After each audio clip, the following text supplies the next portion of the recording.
vous semblez opposer l'individu à la collectivité, le privé au public. Nous voyons bien que lors des vacances en famille, par exemple, il est nécessaire de fixer des règles de vie et que la majorité doit primer dans les choix, sinon un seul individu peut bloquer un fonctionnement efficace et harmonieux en s'affranchissant de ses obligations légitimes. Vous prenez l'exemple du fumeur, de l'automobiliste, de celui qui construit sans règles, en parlant de sa liberté et de sa responsabilité. Mais celui qui a un cancer du poumon, ou est blessé pour ne pas avoir mis sa ceinture, ou voit sa maison détruite par des inondations, est-il prêt à assumer sa responsabilité en étant seul responsable financièrement des conséquences de ses comportements, sans venir quémander de l'aide à la collectivité?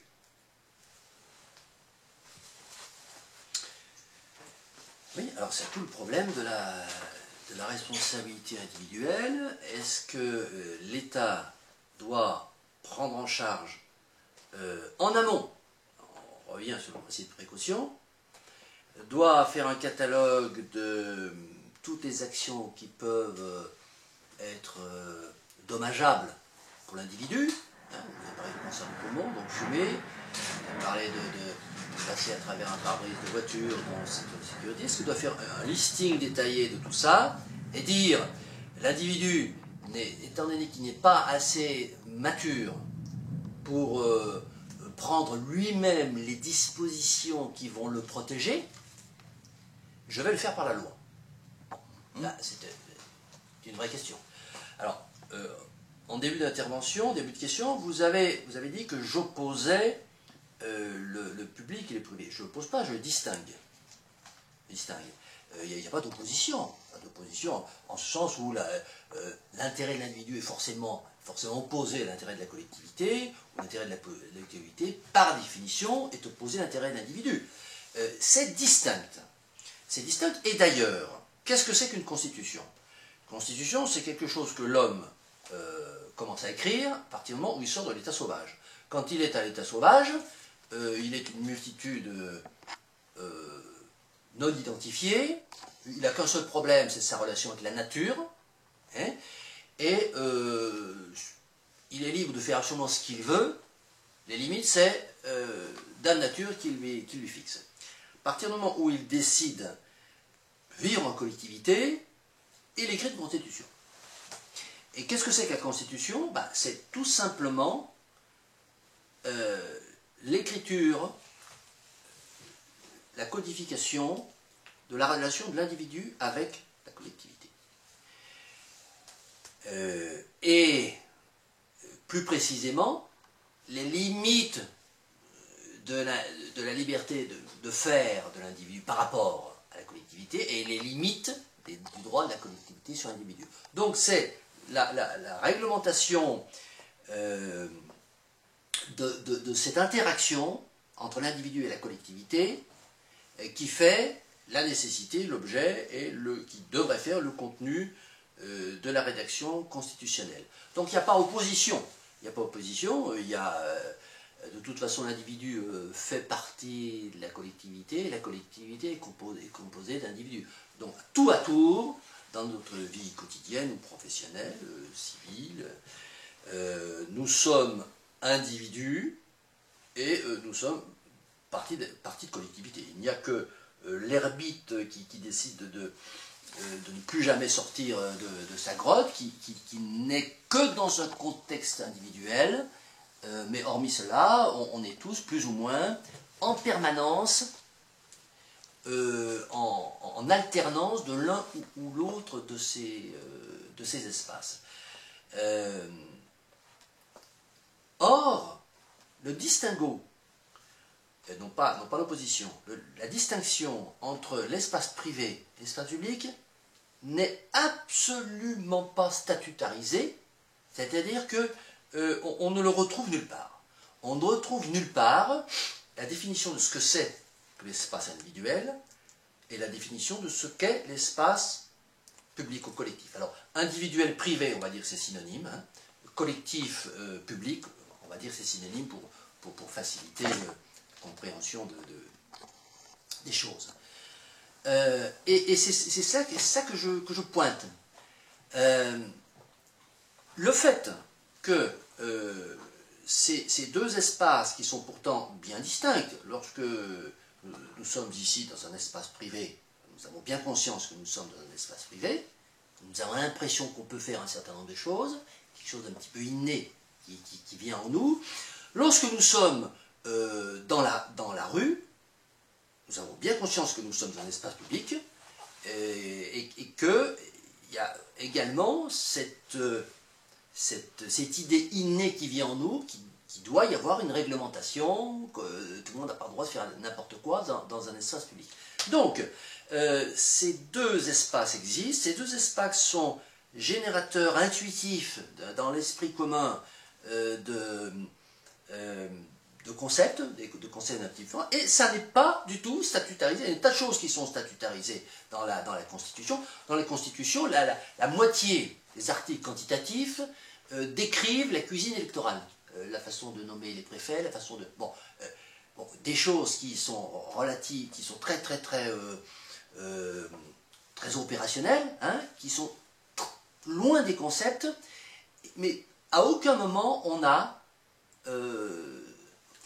Alors, pourquoi est-ce que je pense que ça a une importance de donner un statut, une définition, ça veut dire des limites, hein, à l'espace privé et à l'espace public, parce qu'ensuite, on va pouvoir savoir si la loi, si c'est une loi qui s'applique au domaine public, au domaine individuel, ou si la loi peut s'appliquer à n'importe quel domaine. Cet élément, là aussi, dans la fabrication de la loi, n'est jamais pointé. Donc il y a un mélange, une non-différenciation juridique de ces deux espaces, qui fait que la loi n'est pas lisible avec ce prisme, n'est pas lisible avec la grille. Est-ce que je suis dans quelque chose qui réglemente l'espace privé? Est-ce que je suis dans quelque chose qui réglemente l'espace public? Il n'y a pas de limite. Alors, on revient sur qu'est-ce que j'ai le droit de faire quand je suis dans un espace public.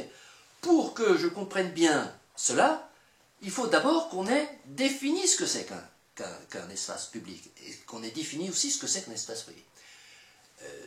D'où la nécessité, en amont, de bien définir les deux espaces pour pouvoir ensuite avoir des lois qui sont annoncées comme s'appliquant à l'espace public, à l'espace privé, ou s'appliquant aux deux espaces.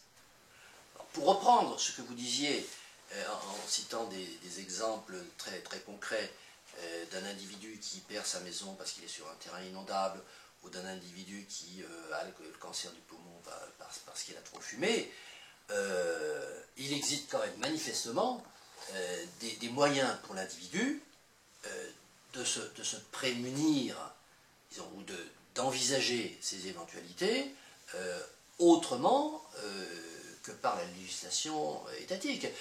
Dans le premier cas, on a tout le domaine assurantiel, individu qui a sa maison emportée par une inondation, peut tout simplement avoir souscrit au préalable une assurance, et puis être remboursé par cette assurance. L'assurance qui, elle, a une vision beaucoup plus réaliste que l'État, va d'ailleurs peut-être refuser de l'assurer. En disant, monsieur, on est aujourd'hui dans une situation où lorsque un individu acquiert un terrain inondable et veut construire une maison, la loi lui empêche de construire la maison. Bon. Si tel n'était pas le cas, qu'est-ce qui se passerait? Cet individu soit prendrait le risque, prendrait tous les risques en fait, en ne s'assurant pas et en construisant. Bon, de ce point de vue-là, moi, je considère que celui qui prend toute connaissance de cause, qui sait qu'il n'y a pas de réglementation qui le protège et qui prend tous les risques, il n'y a pas de raison de lui empêcher de prendre ce risque. Soit il faut interdire aussi le suicide ou l'intention de se suicider. Si il fait la démarche assurantielle et que son assureur l'assure très bien, il est couvert. Si son assureur refuse de l'assurer, il va lui donner une raison en disant que bon, le risque est trop élevé, donc je ne vous assure pas. Me semble-t-il que dans ce cas de figure, il a un avis beaucoup plus éclairé que l'application, je dirais, stricto sensu et bête et méchante de la loi, en disant j'ai pas le droit de le faire, donc je ne cherche pas à comprendre pourquoi, je ne le fais pas. La démarche plus libérale, qui consiste à autoriser et à laisser la possibilité à l'individu de s'assurer contre un risque potentiel, est une démarche où l'individu sera plus responsable, sera plus informé aussi, parce que si l'assureur refuse de prendre en charge le risque, l'assureur va lui expliquer pourquoi. Et de ce fait, ça me semble aller dans le sens de la responsabilité. Jusqu'au moment où le sinistre surviendra, l'assurance ne fonctionnera pas et la collectivité prendra en charge celui qui a pris le risque inconsidéré. Non? Ça, c'est une question là encore de législation.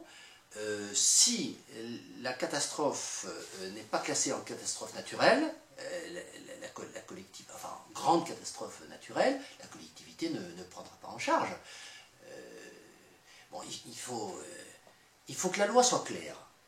S'il y a une protection générale de l'individu assurée par la collectivité, c'est-à-dire par l'État, et par une disposition législative qui dit que dans le cas d'un cataclysme, hein, qu'on appelle les catastrophes naturelles imprévisibles, on sera toujours indemnisé. À ce moment-là, on est, me semble-t-il, dans presque les fonctions régaliennes de l'État, qui est d'assurer la protection contre les grands cataclysmes, enfin, dans la mesure de ses possibilités. Après, lorsqu'il s'agit d'une démarche individuelle qui ne concerne pas des grandes catastrophes, mais tout simplement des petits dégâts écologiques au sens de l'action de l'environnement sur l'homme, locaux,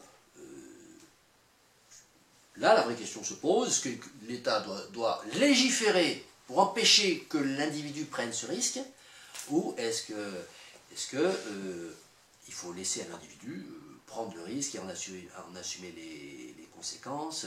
Alors, l'autre exemple est également intéressant à étudier, la personne qui fume, qui va avoir le cancer du poumon, et c'est la collectivité qui va payer. Donc, on peut dire que la législation là serait fondée à intervenir en amont, c'est-à-dire je t'empêche de fumer parce que tu vas être malade, et ensuite ça va coûter cher à la sécurité sociale. Le débat est intéressant, il est un petit peu complexe, dans la mesure où la personne cotise à la sécurité sociale aussi. Donc elle peut être fondée à dire, écoutez, moi je cotise, moi j'ai le cancer, l'autre il va avoir un infarctus, l'autre il a une hépatite, etc. Chacun ses maladies, tout le monde cotise, il n'y a pas de raison qu'on m'empêche de fumer et d'avoir le cancer du poumon, alors qu'on ne va pas empêcher un tel de boire du café et d'avoir une artériosclérose, d'avoir un infarctus du myocarde, on ne va pas empêcher un tel de faire du ski et de se casser la jambe. Bon, c'est un débat. Là, on est aussi sur des débats où il n'y a pas de principe. C'est-à-dire qu'il suffit qu'il y ait un lobby, une majorité donnée à un certain moment T, qui peut très bien changer 6 mois après si on a des changements changements d'événements nationaux ou internationaux avec une évolution de l'opinion. Donc c'est extrêmement, extrêmement fluctuant. Moi, je suis très attaché à la notion de principes qui sont déclinés. Je pense qu'il vaut mieux réfléchir, d'abord débattre, savoir si un principe est bon, et ensuite on l'applique. Alors, l'application des principes se heurte à une critique qui est celle du rigorisme. Hein. oui, oui, un principe c'est bien joli, mais quand on l'applique c'est tellement rigoureux, donc on fait des exceptions. À partir du moment où on fait une exception à un principe, pourquoi est-ce qu'on n'en fait pas 2, 3, 4 bon, là aussi, il faudrait mettre un principe qui dit qu'on a le droit de déroger une fois ou deux fois à un principe, mais pas plus. Bon, on n'en finirait pas. Donc soit on a des principes, mais ces principes n'ont pas été écrits à la va-vite, hein, ils doivent faire l'objet d'une réflexion approfondie, où tout le monde, toute la population prend part à cette réflexion, et à partir du moment où le principe est adopté, on l'applique et on ne déroge pas. Sinon, on est dans la situation actuelle où il n'y a pas de principe, disons-le, et c'est l'humeur du moment, la majorité du moment, puisque les lois sont faites, sont défaites, refaites, remodifiées, restructurées, déstructurées, elles s'entrechoquent, elles s'empilent, etc. Et donc, pour revenir et terminer sur votre exemple de la maladie qui va être interdite à la source, parce qu'on va légiférer contre la cause de la maladie, on est en plein dans cette dérive parce qu'on va... Là, pourquoi est-ce qu'on se focalise sur le cancer? Parce qu'on a un lobby du cancer. On aurait une maladie, une autre maladie... bon, je sais pas, l'hépatite qui fait l'objet d'une mobilisation citoyenne importante. On aurait une association de défense contre l'hépatite. On chercherait toutes les facteurs en amont qui génèrent l'hépatite, et donc on interdirait les choux rouges, on interdirait je ne sais pas quoi. Donc, voilà. Disons, cet exemple un peu caricatural va dans le sens de ma démonstration. Je vous remercie. Vous mettez l'accent sur l'infantilisation du consommateur et de l'individu. Vous prenez 3 exemples. Le fumeur, bon, je commence par celui-là. Est-ce que c'est désinfantiliser le consommateur que de le laisser enfumer les espaces privés, publics ou considérés comme tels au nom de sa sacro-sainte liberté individuelle? En quoi la dictature du non-fumeur serait-elle moins acceptable que la dictature du fumeur? Vous dites espace privé ou public ou autre. Attention, toute la différence est là. Je ne pense pas avoir écrit qu'il me paraissait normal de respecter la liberté du fumeur dans un espace collectif où le propriétaire de l'espace collectif aurait décidé d'établir un règlement intérieur interdisant de fumer. Ceci me paraît tout à fait loisible. Par contre, je parle de l'espace privé, puisque l'essentiel des chapitres, à partir desquels nous débattons, concerne la notion et même la statutarisation de l'espace privé.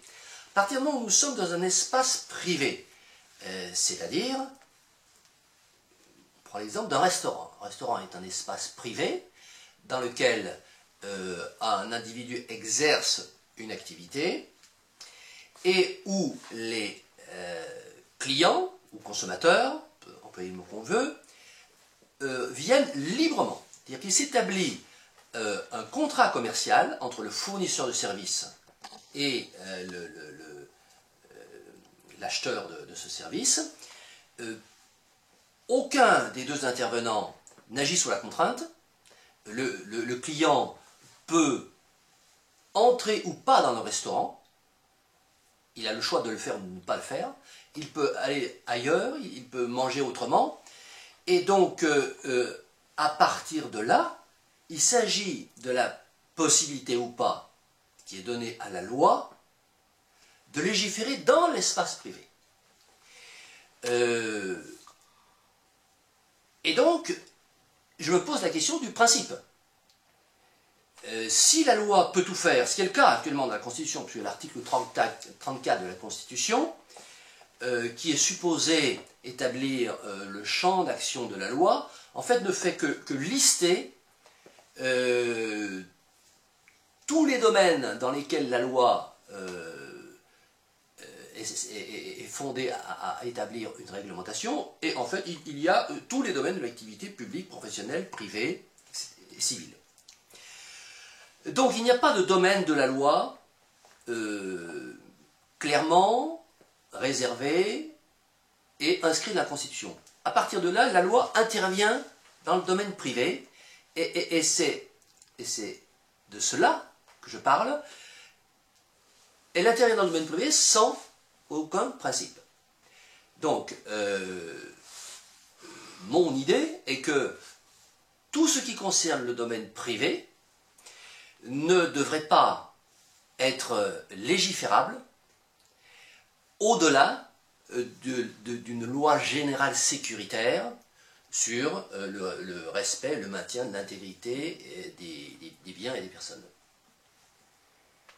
Oui, bon, je ne suis pas très convaincue sur la notion d'espace privé pour un restaurant. De même que je me demande si boucler sa ceinture de sécurité ou ne pas la boucler est représentatif de la liberté individuelle. C'est pas désinfantiliser l'individu que de lui laisser le choix de boucler sa ceinture ou de ne pas la boucler. Alors, ce serait justement ne pas l'infantiliser que de lui laisser le choix de la boucler ou de ne pas la boucler. Et ce serait ne pas l'infantiliser, pour reprendre l'exemple précédent, de le laisser choisir un endroit ou un restaurant où le patron du restaurant accepte les fumeurs par rapport à un autre restaurant où le patron n'accepte pas les fumeurs. Le fait d'obliger les gens, d'obliger tout individu dans son espace privé, l'automobile, à attacher sa ceinture, est une contrainte qui ampute sa liberté sans pour autant qu'elle déclenche une nuisance vis-à-vis d'autrui. L'article 4 de la Déclaration des droits de l'homme et du citoyen indique que la loi est faite pour empêcher la nuisance à autrui. Bien. Lorsque je ne mets pas ma ceinture de sécurité, je ne nuis pas à autrui. Or, la loi m'interdit de mettre cette ceinture, m'interdit de ne pas mettre la ceinture de sécurité, m'oblige à la mettre. Il y a là une contrainte qui n'est pas prévue dans la Constitution, d'une part, et qui, d'autre part, établit une législation dans un espace privé. C'est tout à fait comparable avec l'interdiction systématique, l'interdiction générale de fumer dans un restaurant, car on pourrait très bien concevoir que c'est le propriétaire du restaurant qui va décider, lui, et lui seul, d'autoriser ou pas, en vertu de la possibilité de tout propriétaire d'espace d'établir un règlement intérieur au sein de cet espace. Il va donc décider d'autoriser ou pas de fumer, ce qui fait qu'il y aurait des restaurants fumeurs, des restaurants non fumeurs, et le marché, disons, s'équilibrerait lui-même. Il y aurait une autorégulation du marché entre le nombre de consommateurs qui décideraient d'aller dans des restaurants fumeurs ou non fumeurs et le nombre de restaurateurs qui décideraient d'interdire ou pas l'acte de fumer dans leur espace privé. Il ne faut quand même pas oublier qu'un restaurant, c'est un espace privé. Oui, c'est là où... qui accueille du public. Voilà. Donc... Mais qui accueille du public. Alors, il y a une extension maligne de la notion d'espace public qui, là encore, n'est pas inscrite en tant que principe dans la Constitution. On a une extension de l'espace privé en espace public par le stade intermédiaire qu'on appelle ERP, établissement recevant du public. Il s'agit là d'une disposition administrative qui n'est pas corroborée par un principe par un principe constitutionnel. C'est quand même très très important de savoir si on est dans un espace privé, c'est-à-dire qui dépend uniquement de la gestion du propriétaire de l'espace et qui établit des relations contractuelles libres entre celui qui utilise l'espace et celui qui fournit l'espace. Rien ne vous oblige à entrer dans un restaurant, nous sommes bien d'accord. Vous pouvez très bien aller dans une boutique, vous pouvez très bien aller chez un commerçant ou ne pas y aller.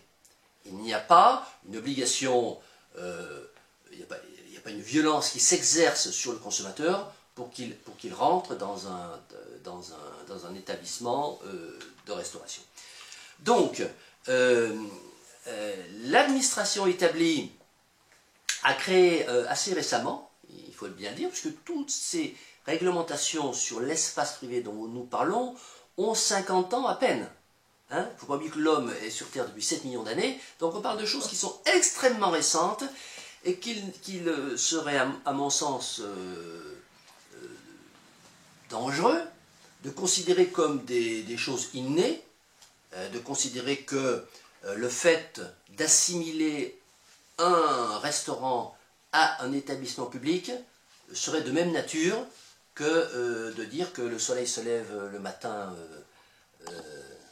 à l'ouest et se couche le soir à l'ouest. Il n'y a pas à discuter que c'est comme ça. Donc, ce sont des concepts qui sont des dispositions administratives qui sont très très récentes. Bien. Donc, non seulement elles sont très récentes, ce qui veut dire qu'on n'a pas un recul historique là-dessus qui validerait le fait que ça devienne quelque chose de non discutable, donc jusqu'à preuve du contraire, c'est discutable, et un établissement recevant du public étant assimilé à un établissement public, il y a là une difficulté d'interprétation et une dérive de la législation qui me paraît évidente.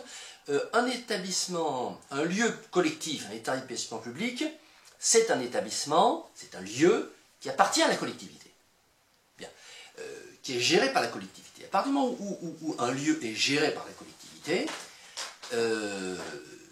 je répète à de nombreuses reprises, qu'il est normal que le propriétaire de l'espace établisse un règlement intérieur à sa guise, dans la mesure où ce règlement intérieur ne vient pas en contradiction avec les lois générales sur la sécurité des personnes. Donc voilà la controverse que j'établis sur la notion de RP, d'établissement recevant le public. Votre troisième exemple sur le fait de construire n'importe où, n'importe comment, en zone inondable par exemple, et moi ça me choque parce que c'est pas, là aussi vous estimez que c'est l'affirmation d'une quelconque liberté individuelle de construire n'importe où, n'importe comment. On vit dans une société, il y a des gens à côté, on ne peut pas quand même faire n'importe quoi, parce que tout le monde va en pâtir. Vous ne pensez pas? Vous pensez que c'est aussi désinfantiliser l'individu que de le laisser faire n'importe quoi? J'allais dire, excusez-moi, est-ce que la liberté individuelle autorise toutes les, entre guillemets, conneries? Alors, il faut savoir exactement de quoi on parle. Hein. Bon, il ne faut pas tout mélanger. Lorsque vous parlez de quelqu'un qui va construire sa maison sur son terrain en zone inondable, hein, c'est différent du cas où quelqu'un va polluer le jardin du voisin en lui envoyant ses déjections. Bon, donc il faut savoir exactement de quoi on parle. Hein. Bon, lorsque je parle du permis de construire, hein, je parle de la liberté de tout individu qui possède un terrain de construire sur ce terrain.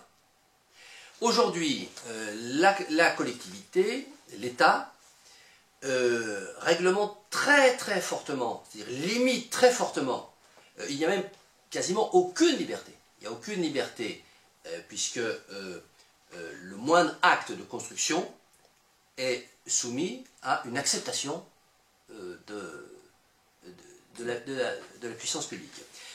Je vous cite maintenant, plus de délits de diffamation, les paroles et les écrits ne peuvent être réglementés. Comment pouvez-vous écrire une chose pareille? Pour moi, c'est ouvrir la boîte de Pandore, hein, c'est une utopie qui me semble infiniment dangereuse. Qu'en pensez-vous? Alors, c'est pas une utopie parce que, là encore, on a des réglementations sur le droit d'expression qui sont très récentes.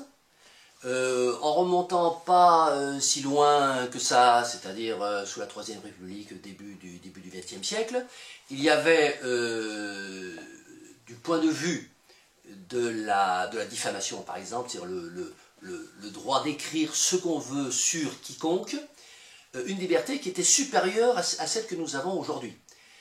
On peut remonter également plus loin dans le temps, on va s'apercevoir que la réglementation que nous avons actuellement sur la liberté d'expression est une des réglementations les plus restrictives qui ait jamais existé depuis que l'homme est sur la Terre. Bon. Donc ça, c'est une première constatation. Après, sur le fond, là encore, il s'agit d'une question de principe. Il s'agit de savoir qu'est-ce qu'on a le droit de faire avec l'oralité et qu'est-ce qu'on n'a pas le droit de faire. La législation qui change, c'est une législation qui, au fur et à mesure des idées du moment, au fur et à mesure des modes du moment, va évoluer, c'est-à-dire qu'une loi qui est valable aujourd'hui, 2 ans ou 3 ans après, elle va être modifiée, et sur la question justement de la liberté d'expression, on constate depuis la fin de la Deuxième Guerre mondiale une évolution de la législation très très importante.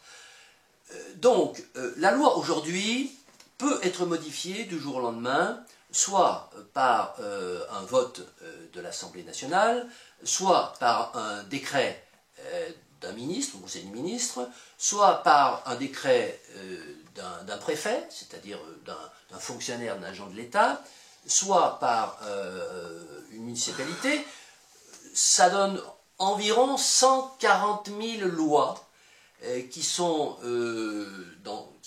s'appliquent à tous les domaines de l'activité publique, professionnelle, civile, et qui sont modifiées en permanence. On a 10% de l'ensemble de ces 140 000 lois qui sont modifiées chaque année, et des milliers et des milliers d'amendements qui sont discutés et adoptés en permanence.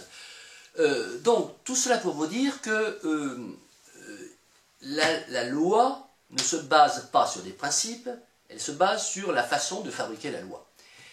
Pour ce qui concerne la liberté d'expression, qui est quand même un des domaines extrêmement importants de l'activité humaine, nous n'avons pas de principe.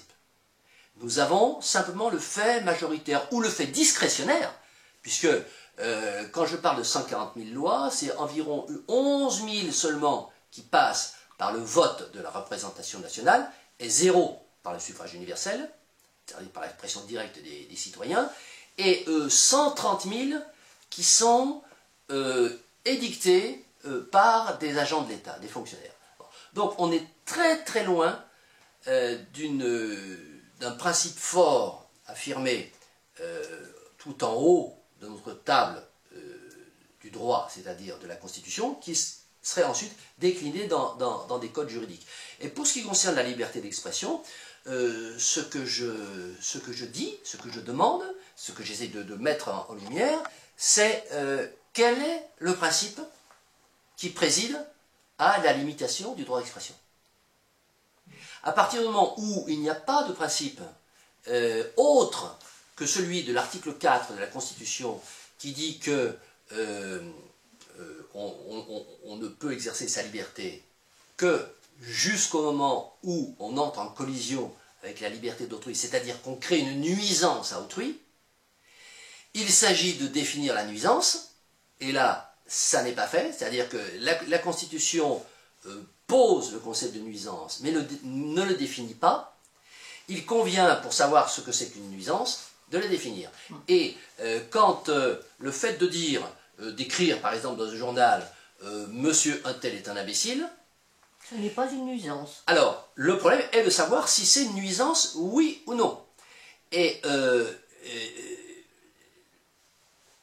ça n'est pas une façon, à mon sens, de faire la loi, de dire que à un certain moment, il y a une majorité de parlementaires, ou il y a un préfet, ou il y a un ministre qui a décidé que employer un certain mot crée une nuisance. Ça n'est pas, à mon avis, appliquer un principe mûrement réfléchi et débattu par l'ensemble de la collectivité. Enfin, vous ne pensez pas que c'est une nuisance si je dis Régis est un con? Mais je ne pense rien. Ah. Voilà. Je ne pense rien. Je voudrais que la Constitution établisse un principe clair et lisible, et que ce principe soit approuvé par une majorité qualifiée du peuple. Et à partir de là, la loi a un sens. Alors qu'une loi qui varie au gré des flots, au gré du climat, au gré de la température sociologique d'une... Bon, et qui ne s'appuie pas sur des principes, est une loi, à mon sens, qui n'est pas sereine et qui n'est pas digne d'une société civilisée. L'article 4 de la Déclaration des droits de l'homme ne nous semble pas un principe suffisant, alors. Hein? Absolument pas. Il est très intéressant dans le début de l'énoncé. C'est d'ailleurs le stratagème bourgeois bien connu et mis en évidence par Karl Marx lorsqu'il commente la Constitution de 1948. Ce stratagème bourgeois, puisque n'oublions pas que les constitutions que nous avons actuellement sont des constitutions issues de la Révolution de 1789 qui est une révolution bourgeoise, c'est-à-dire qui établit la domination de la bourgeoisie sur la société. Donc ce stratagème bourgeois consiste à édicter dans une première partie de phrase quelque chose qui ressemble à un principe clair, et dans la deuxième partie, de reprendre ses billes et de laisser toute latitude aux hommes du pouvoir d'appliquer à leur guise la première expression du principe contenu dans cette première partie. Et l'article 4 en est une illustration extraordinaire, puisque l'article 4 dit, alors je résume, dit la liberté s'applique, la liberté individuelle de chacun s'applique jusqu'au moment où on crée une nuisance à autrui, et puis il met une virgule, et il dit la notion de nuisance sera déterminée par la loi. Donc c'est la loi qui fait la loi, c'est l'Assemblée nationale ou un préfet ou un ministre qui va dire ça c'est de la nuisance, c'est-à-dire si le Conseil des ministres dit, si le gouvernement édicte un décret disant l'acte d'écrire Monsieur un tel est un imbécile est une nuisance, ça devient une nuisance. Non. Bon, alors que un concept aussi important, d'autant plus qu'il est introduit par le début de la phrase de l'article 4, se devrait d'aller jusqu'au bout et de définir ce que c'est que la nuisance. Alors, il y a une étude de la nuisance qui est faite dans le chapitre 12 de la nuisance, où je distingue la nuisance objective, la nuisance subjective, la nuisance par destination, et c'est un essai de codification de la nuisance, afin qu'on puisse savoir de quelle nuisance on parle, et que ça puisse être inscrit dans la Constitution. S'il est inscrit dans la Constitution qu'on peut aller jusqu'à la nuisance par destination, il faut le dire. Ça n'est pas soumis à le bon vouloir d'un préfet ou d'un ministre de tel ou tel gouvernement qui va être ensuite modifié par le gouvernement suivant.